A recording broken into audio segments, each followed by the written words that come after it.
జగన్ రెడ్డి గారు మీటింగ్ పెట్టారు. అవును. వచ్చి పెట్టంగానే పవన్ కళ్యాణ్ గారి గురించి నువ్వు కార్పొరేటర్ కన్నా ఎక్కువ, ఎమ్మెల్యే కన్నా తక్కువ అని కించపరిచే విధంగా మాట్లాడేది కరెక్టే అంటావా? కరెక్ట్ కాదు అది. ఎందుకంటే ఆయన మీద జనాలు నమ్మకంతో, అభిమానంతో ఏదైనా కానీ అంటే పవన్ కళ్యాణ్ గారు మంచి చేస్తారనే నమ్మకంతో, వ్యక్తిత్వంతో ఓట్లేసి గెలిపించారు ఆయన. కాబట్టి ఏంటంటే అలాంటి మనిషిని పట్టుకుని అలా మాట్లాడ కరెక్ట్ కాదు ఇది.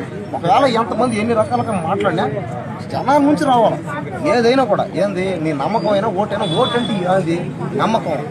నీకు జనాలు ఓటు వేయలేదంటే కారణాలు ఒకటే, దేనికి లేదు, నీ వల్ల కాదని, నువ్వు దోచుకుంటావని.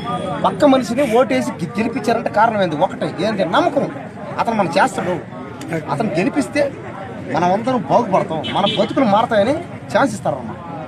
కాబట్టి చూద్దాం, ఈ 5 ఏళ్ళు పవన్ కళ్యాణ్ గారే డిప్యూటీ సీఎం. చూద్దాం, ఒకవేళ ముఖ్యమంత్రి కూడా అయ్యే ఛాన్స్ కూడా ఉన్నాయి. కానీ అవన్నీ ఎలా ఉంటాయి, ఆయన చేసి